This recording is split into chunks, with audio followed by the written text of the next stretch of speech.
Bienvenidos hermanos a la lección número 10. En la lección anterior estaba el apóstol Santiago mencionando el hecho de por qué o de dónde vienen las guerras y los conflictos. Y él estaba diciendo que esto nace de nuestra naturaleza carnal, de nuestras pasiones y deseos. Y empezó a sugerirnos de que es importante que el creyente se someta a Dios y que también pueda resistir al adversario hasta tal punto que él huya de nosotros. En esta lección vamos a ver que él sigue tocando acerca del tema y vuelve a mencionar ya por segunda vez la necesidad que tenemos los creyentes de acercarnos a Dios. Nótese que su enfoque no es para los incrédulos. Sin embargo, él está diciendo de que los creyentes necesitamos acercarnos a Dios, que ese es un punto importante en nuestra vida, para poder resistir al diablo. Ahora, el autor está manifestando que quien debe tomar la iniciativa para regresar a Dios es el hombre. El hombre necesita acercarse a Dios. Esto es importante porque a veces nosotros, o dentro de lo que es la enseñanza y la gracia, siempre mencionamos al plan de Dios como lo más importante y lo que Dios hizo a través de Cristo para acercarnos a nosotros hacia Dios. Es una acción de Dios. Pero Santiago aquí está hablando de que la necesidad de acercarnos a Dios no solo depende de Dios. Aquí él está diciendo que nosotros, los creyentes, necesitamos acercarnos a Dios, tomar la iniciativa de acercarse.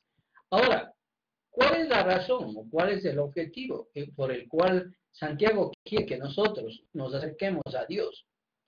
Bueno, en primer lugar tenemos que entender que este acercarse a Dios implica una cosa, que nuestra vida espiritual puede a veces, aún estando dentro de la iglesia, estar extraviado de Dios.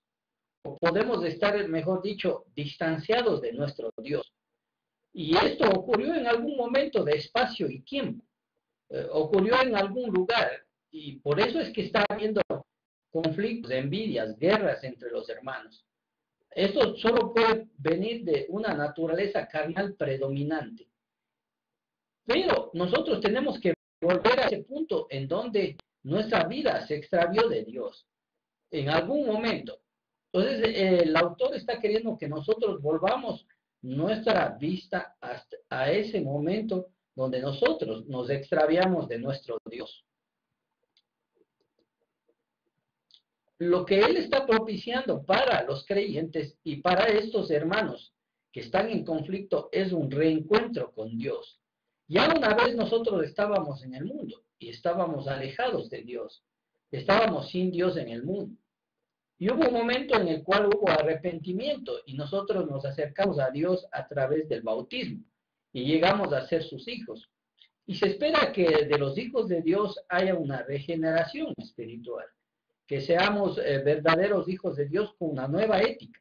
Sin embargo, puede suceder, según Santiago, de que nosotros como cristianos podamos extraviarnos de ese propósito de Dios y podamos, aún estando en una iglesia, estar distanciados de Dios.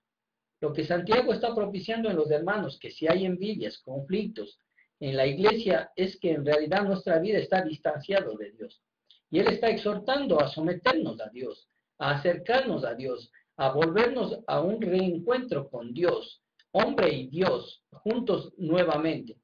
Esto es importante porque generalmente a veces nosotros solemos dar por sentados de que si estamos en una iglesia o si estamos ya dentro de la iglesia, como que nuestra condición espiritual está segura totalmente. Pero Santiago está planteando un punto de vista completamente diferente, que aún en Dios nosotros podemos estar extraviados.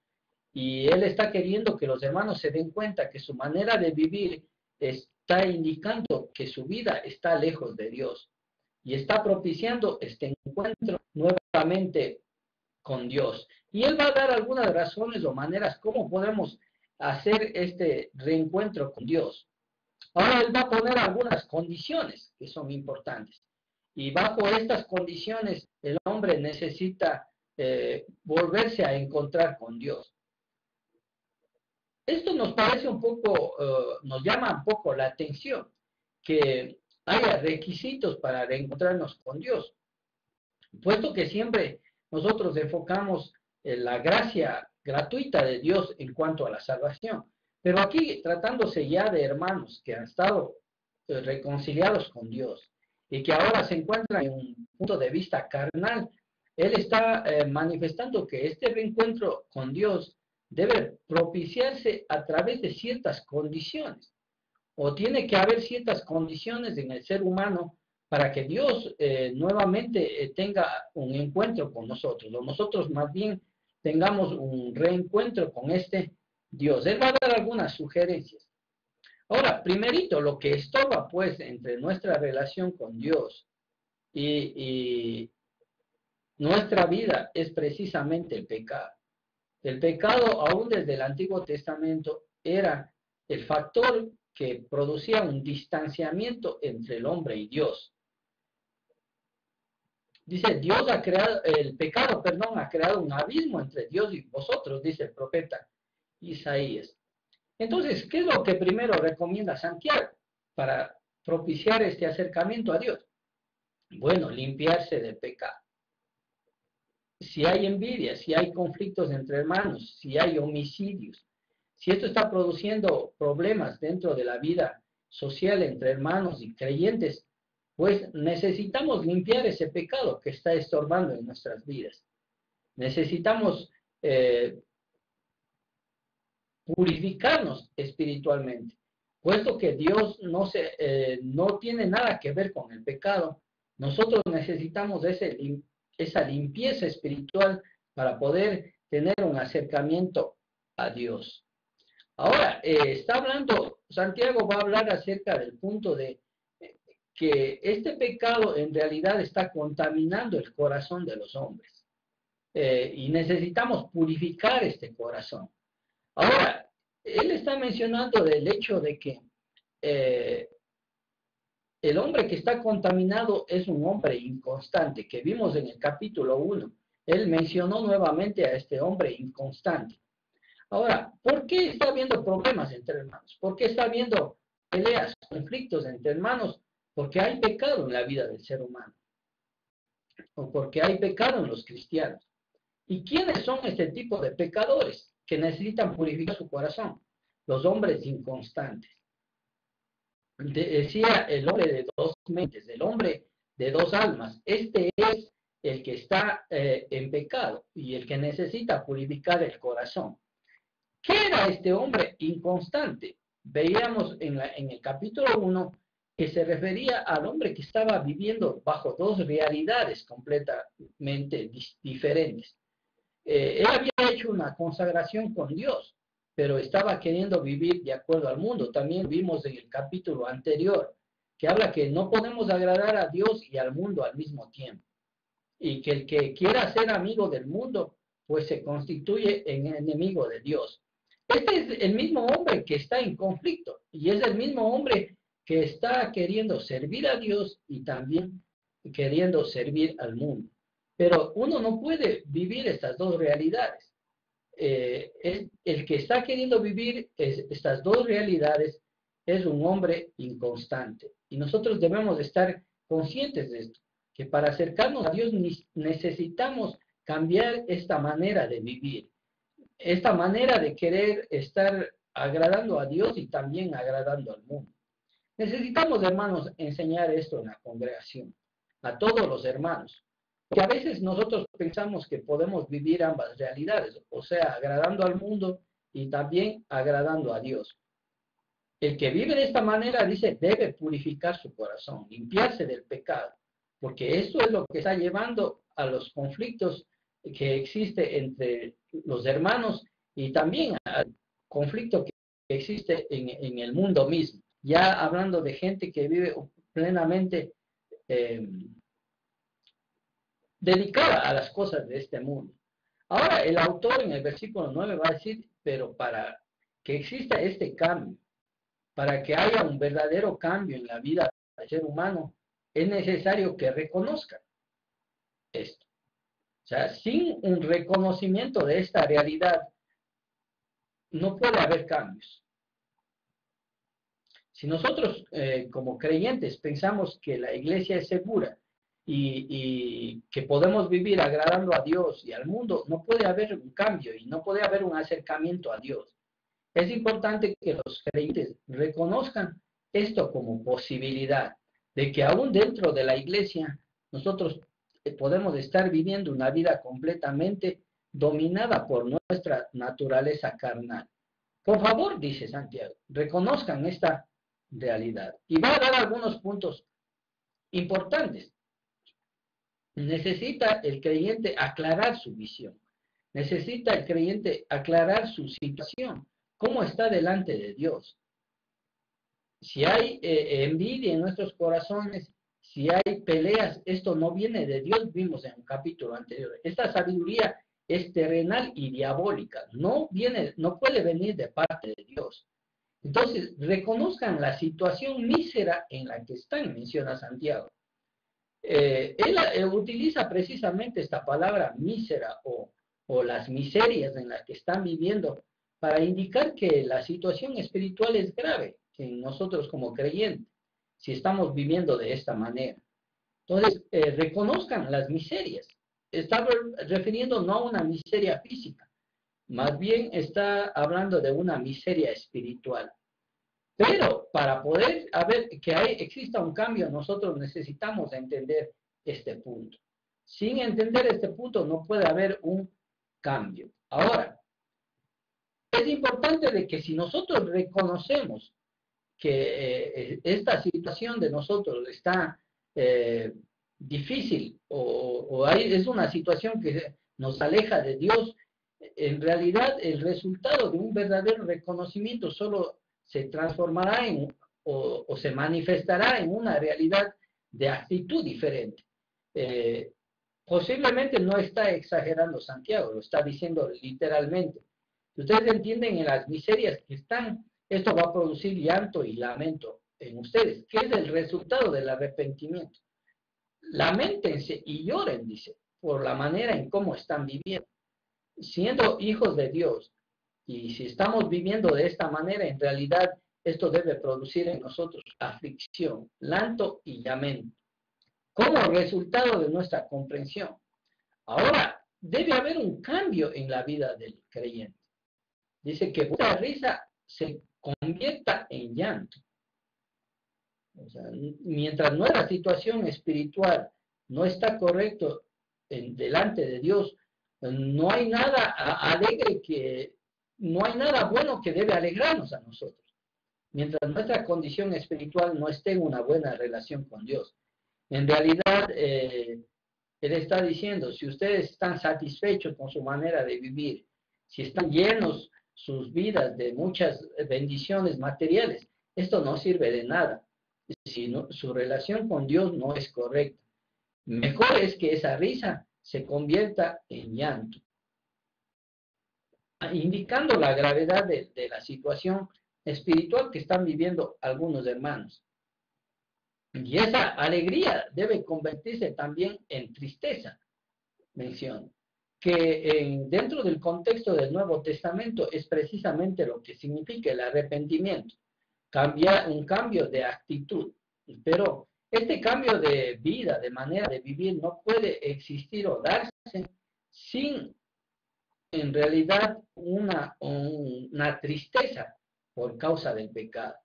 Pablo menciona incluso dos tipos de tristeza, la que lleva a la muerte y la que lleva al arrepentimiento. Hay una tristeza que lleva a la muerte, pero una tristeza, según Dios manifiesta el apóstol Pablo, es una tristeza que nos lleva a convertirnos a Dios.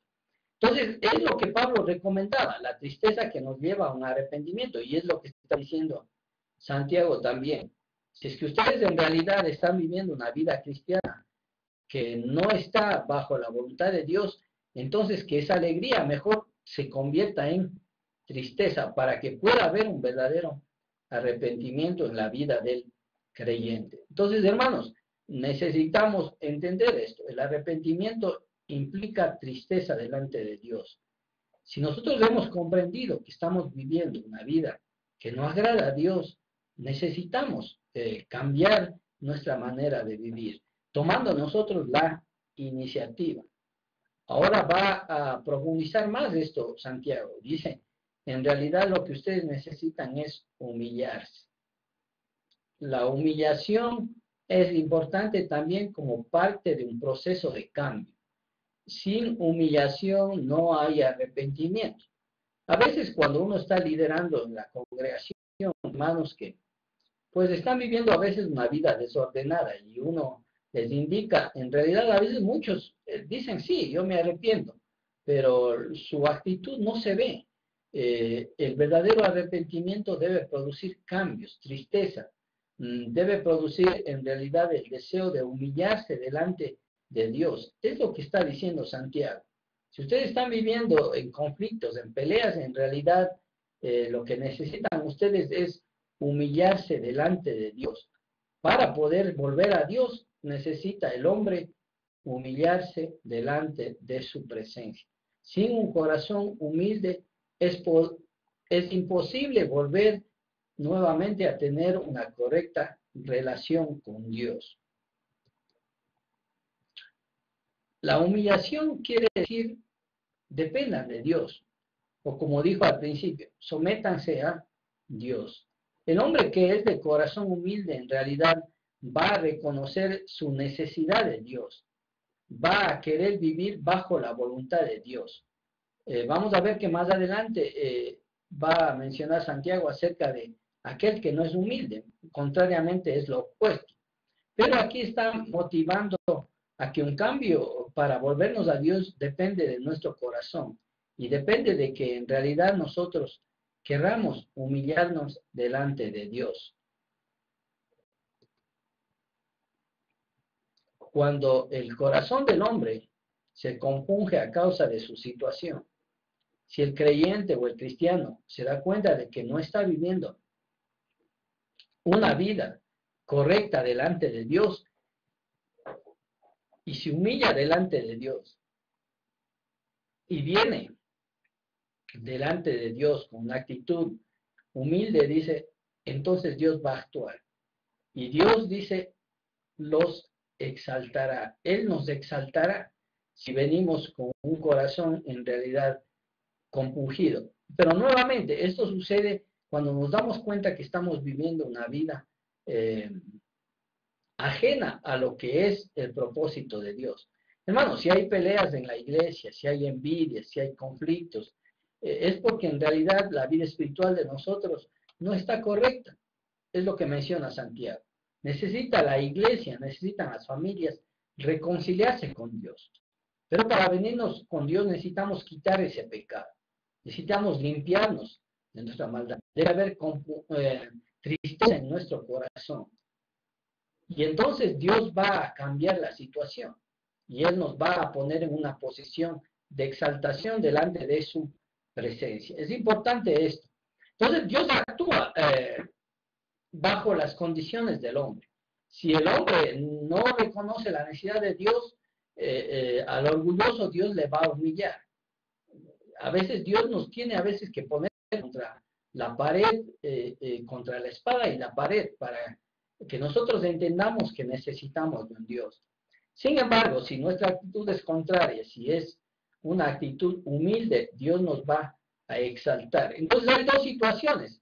Por una parte está el hombre orgulloso, a quien Dios quiere, Dios humilla, y por otra parte está el hombre que sabe que necesita de Dios y el creyente que quiere en realidad volverse a Dios, Dios le va a exaltar. Es importante estos dos puntos. Va a entrar a otro tema, pues, precisamente que está relacionado con lo que venimos hablando, el conflicto que hay entre hermanos, las envidias. Y si hay envidias, si hay conflictos entre hermanos, si hay peleas, si nosotros no estamos contentos con lo que otro hermano tiene, entonces, ¿qué va a pasar nosotros cuando un hermano está en una situación posiblemente mejor que nosotros? Vamos a empezar a hablar contra el hermano. Vamos a empezar a murmurar contra el hermano. porque no queremos nosotros estar bajo otro hermano, sino queremos nosotros ser los que somos exaltados. Y esto es lo que va a traer más conflicto todavía. No solo hay envidia en nuestro corazón, sino que a veces con el hermano que no nos cae bien, nosotros empezamos a hablar mal de él.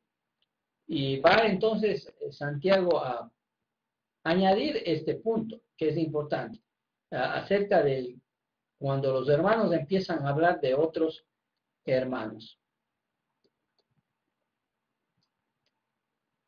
Hermanos, dice o menciona Santiago, no hablen mal de otros. Entonces, el tema aquí, como decía, es los hermanos hablando mal de otros hermanos. Las murmuraciones, que generalmente a veces suceden dentro de la iglesia y que hacen tanto daño a la iglesia. Nosotros como líderes, como personas que estamos al frente de la iglesia, debemos parar lo que es la murmuración y debemos parar los chismes, porque no vienen de Dios y porque hacen daño a los hermanos y porque hacen daño a la congregación y finalmente pueden terminar dividiendo una iglesia. Entonces, si nosotros vemos esta situación dentro de una iglesia, pues aquí está el capítulo 4 de Santiago para poder estudiar. Y Santiago está diciendo, hermanos, no hablen mal de otros hermanos o no hablen mal de otras personas. Va a dar una de las razones respaldada en el Antiguo Testamento. ¿Por qué es que nosotros no debemos hablar de nuestros hermanos?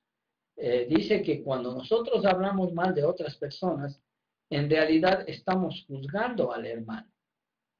Aunque el hablar de otras personas nos parezca un poco inocente, desde el punto de vista espiritual no es inocente. O sea, no es tan inocente el que piensa que está hablando, diciendo de una manera positiva del hermano.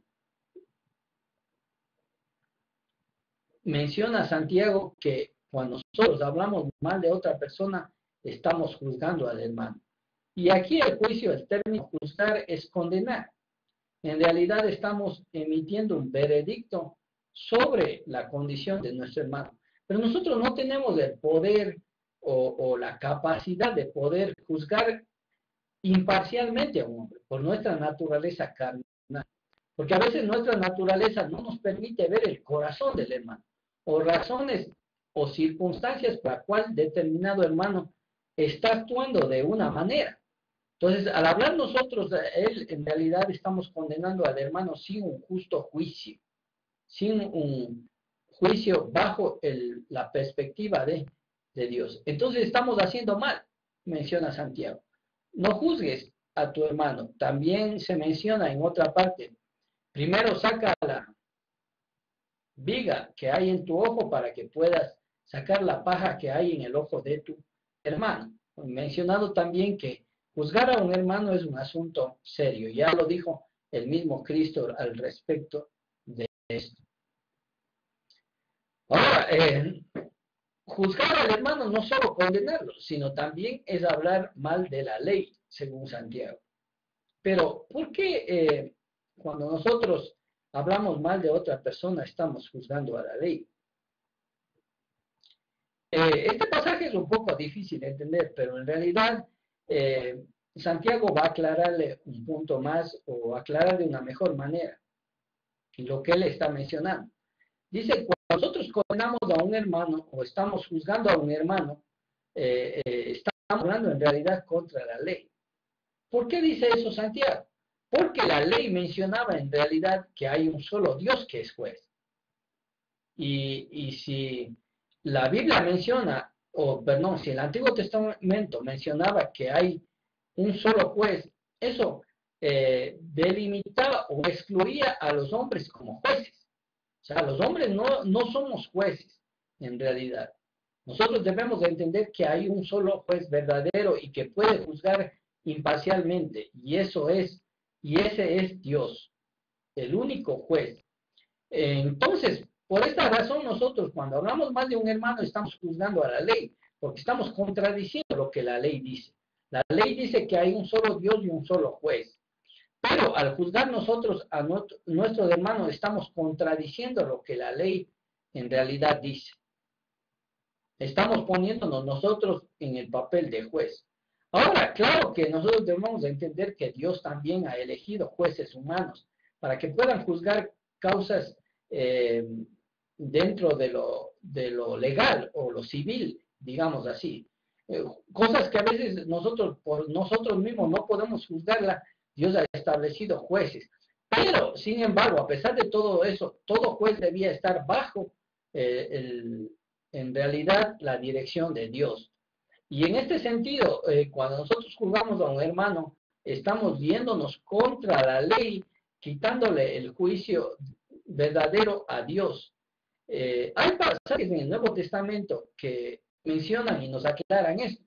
Cuando Jesucristo dice que Él no, en realidad, condenó a las personas que le estaban crucificando, o en realidad no maldijo a ellos, sino que Él encomendó la causa al juez que es justo, que es Dios, y todo lo puso en manos de Dios, que es la actitud correcta que debe tener el creyente, y que es lo que Santiago está queriendo propiciar en los hermanos. Dice, ustedes no pueden juzgar, sino déjenlo todo en manos de Dios. Porque al juzgar tú estás contradiciendo la ley. Estamos tomando el papel de juez. Un papel que en realidad ninguno de nosotros Dios nos ha delegado como juez. No dijo a ninguno de nosotros, no le dijo, yo te voy a dar la potestad de ser juez. Y en este sentido, cuando nosotros hablamos contra el hermano, estamos asumiendo un papel que en realidad Dios nunca nos dio y tomando ese papel al momento de nosotros juzgar a nuestros hermanos. Santiago enfoca que ya no somos cumplidores entonces de la ley. Cuando yo juzgo a un hermano, ya no estoy entendiendo de que en realidad mi papel es cumplir la ley, sino estoy atribuyéndome como una autoridad sobre la ley, con la cual yo estoy juzgando al hermano. Entonces dice, ya ustedes han cambiado su propósito o han dejado de entender que ustedes son cumplidores de la ley y no jueces. Hemos cambiado el papel, ahora no estamos abrogando el papel de jueces y ya entonces dejamos de ser cumplidores de la ley. Pero esto, en realidad, Dios nunca nos ha dado ese propósito, no nos ha dado esa función que nosotros hagamos. Va a aclarar pues lo que les venía diciendo.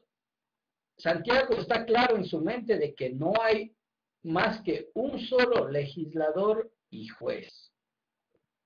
Es importante que entendamos los cristianos eso y que entendamos todos los hermanos dentro de la iglesia. No hay más que un solo legislador y un solo juez.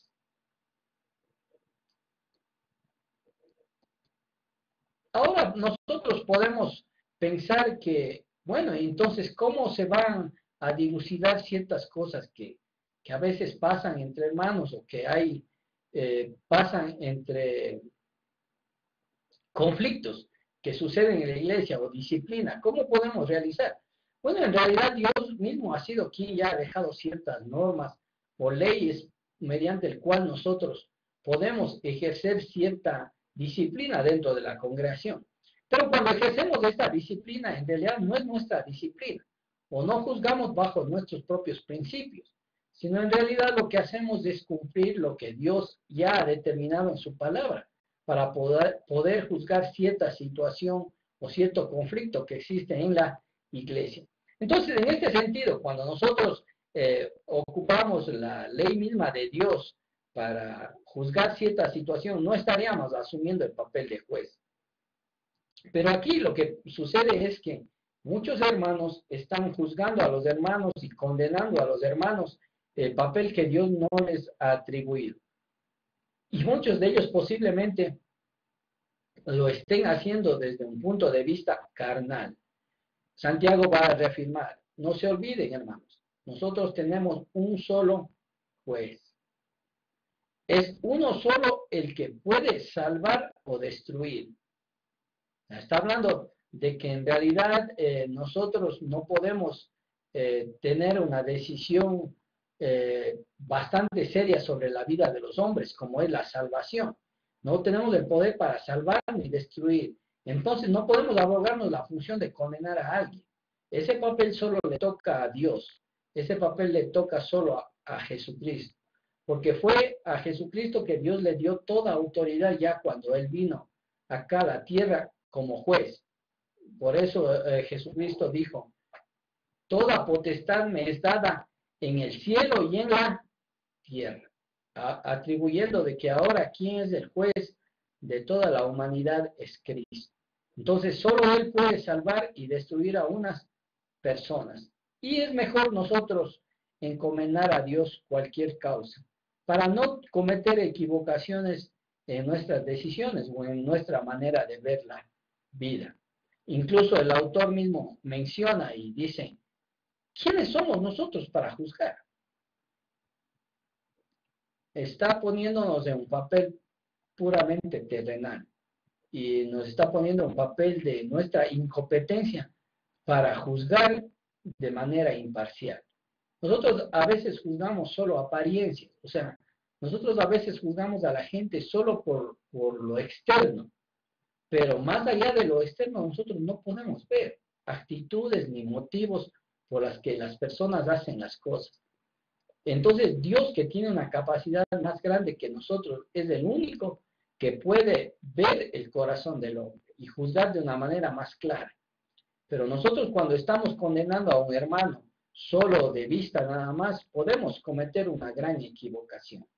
Por eso necesitamos poner todas las cosas en manos de Dios y comprender que nosotros no somos nadie para juzgar a nuestros hermanos. Este es un punto importante que nosotros necesitamos siempre estar conscientes. Va a enfocar otro punto que es importante en el capítulo 4, ya en la parte final del capítulo 4, hablándonos acerca del futuro. ¿Qué perspectiva nosotros debemos tener sobre el futuro? Y ¿cómo debemos nosotros planificar para el futuro? O si no debemos planificar, va a tocar en el versículo 13 al versículo 17 acerca de este punto que es bastante importante. Y menciona, hablando de los negociantes, pues, los hombres que están interesados en progresar en la vida y que están queriendo crear empresas o negocios. Santiago nos va a dar ideas muy importantes para nosotros, puesto que todos estamos viviendo en este mundo. En este mundo necesitamos de dinero para poder sobrevivir o a veces necesitamos iniciar propios negocios porque los empleos no son seguros. Pero ¿cómo debe ser el punto de vista del creyente? Y cómo a veces podemos tomar perspectivas que son ajenas a la voluntad de Dios y que pueden mostrar más bien nuestra naturaleza carnal o llevarnos a pecar delante de Dios respecto a este asunto. Santiago está tomando el caso posiblemente de algunos hermanos que estaban dedicados a los negocios ahí y dice, hay quienes dicen, hoy y mañana iremos a tal lugar. O sea, hay muchas personas que estaban planificando para el día de mañana. Y vamos a ver que no solo era para el día de mañana, sino para un año, dice Santiago. Había mucha gente que estaba planificando para el mañana.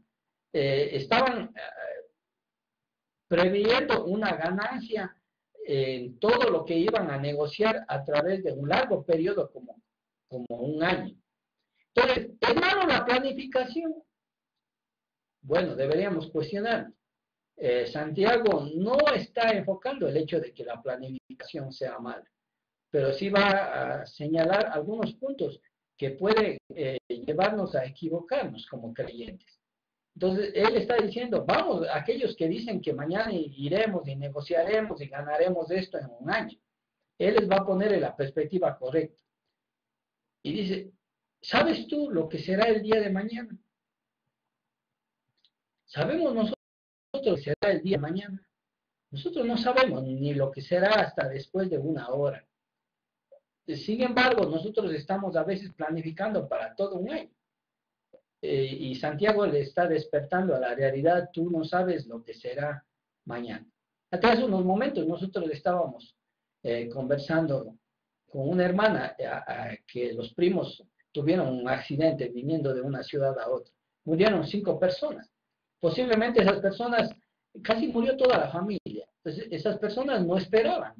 Pensaban ir de vacaciones en este tiempo feriado de Navidad y luego regresar y posiblemente estaban planificando trabajar y ganancias, pero todos fallecieron. Eso nos deja ver de que en realidad el hombre no es dueño de su vida y que el día de mañana para nosotros como seres humanos es incierto. Esa es la perspectiva que Santiago está diciendo.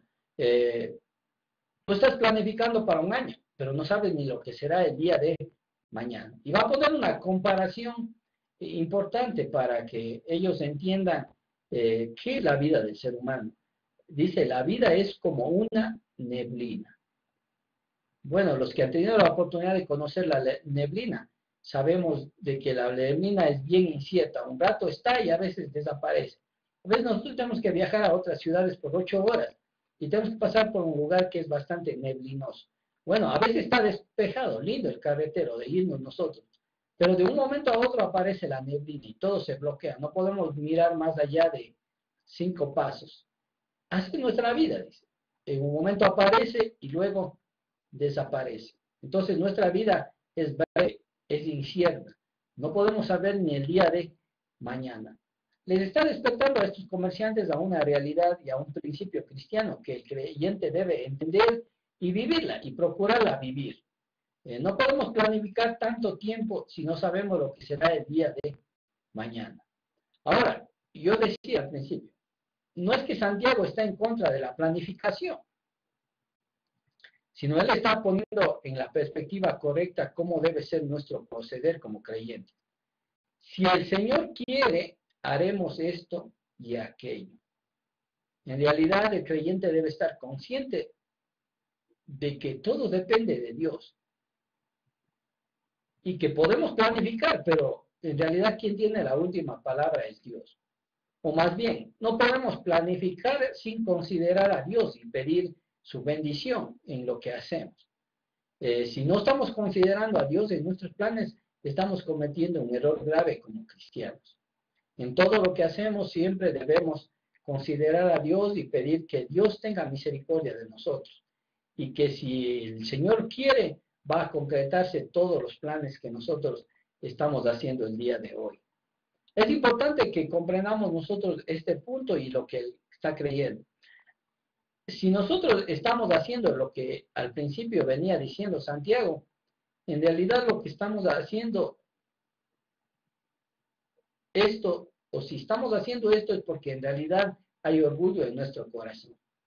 Como seres humanos nos estamos creyendo autosuficientes para poder realizar las cosas. No estamos considerando de que hay un Dios de quien depende todas las cosas, sino estamos pensando que nosotros tenemos el control sobre el tiempo y el control sobre nuestras acciones. Sin embargo, nosotros no tenemos eso y el creyente tiene que estar consciente de esto. Más bien debe decir, y si el Señor quiere, vamos a hacer esto. O pedir más bien la bendición de Dios. O poner todo lo que hacemos en manos de Dios. Es importante eso en el momento en que nosotros planificamos nuestra vida, hablando en el sentido futuro. Ahora, Santiago considera que esta manera de actuar es una manera jactanciosa, orgullosa. El hombre está envanecido en sí mismo, porque está pensando que todo va a depender de él. Entonces dice, voy a ganar tanto, y voy a hacer planes, y voy a hacer muchas cosas, como cuenta algunos cuentos a veces de la lechera que hace todos los planes de comprar casa y todo, y cuando la leche se derrama, todos sus sueños se vienen al suelo. A veces puede suceder en nuestra vida esto. Está hablando de que proceder de esta manera es una jactancia maliciosa, menciona Santiago, porque no está considerando a Dios en los planes. Es más, Santiago pone un punto de vista espiritual pecaminoso. Peca, dice, el que sabe hacer lo bueno y no le hace. Si tú sabes que necesitas depender de Dios, pero sin embargo estás planificando sin Dios y estás haciendo las cosas bajo tu propia perspectiva, en realidad lo que estás haciendo es pecado. Entonces, planificar nuestro futuro sin Dios es pecar. No considerar a Dios en lo que vamos a hacer es pecado. Y eso es lo que Santiago quiere que nosotros entendamos. Con eso el autor está concluyendo lo que es el capítulo. Y vamos a ver el bosquejo breve acerca del capítulo 4. Empieza hablando acerca del origen de los conflictos, que va desde el capítulo 4, versículo 1 al versículo 6. El segundo tema habla acerca de la necesidad de acercarse a Dios.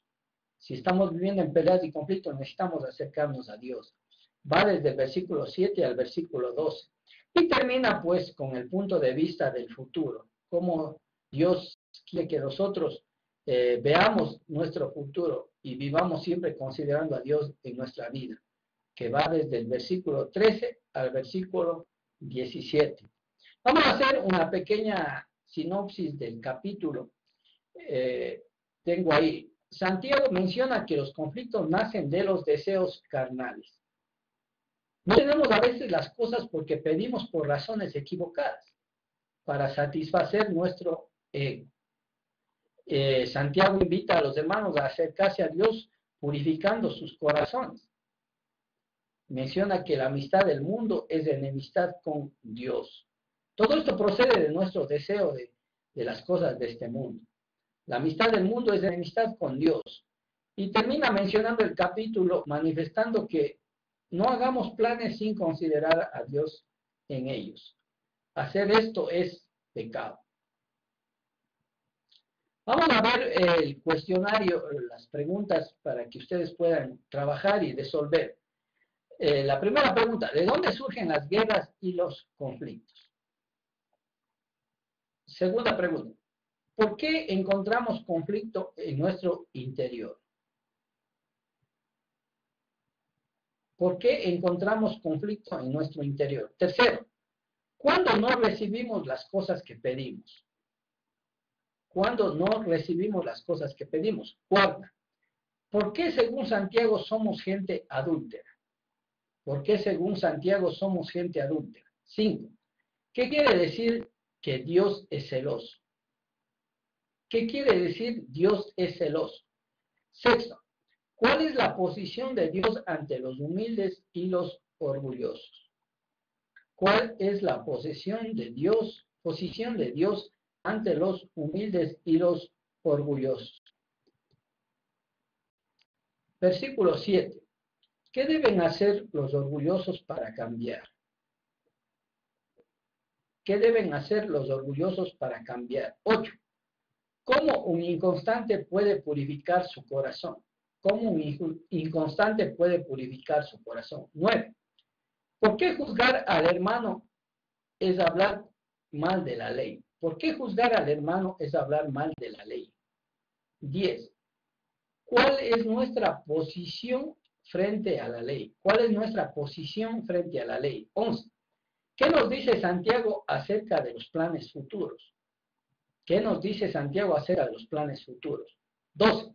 ¿Cuál es el resultado de planear sin tomar en cuenta a Dios? ¿Cuál es el resultado de planear sin tomar en cuenta a Dios? Con eso, hermanos, terminamos el capítulo 4 de Santiago y damos por concluido la lección número 10. Les agradezco por estar pendiente de esta lección y que Dios les bendiga.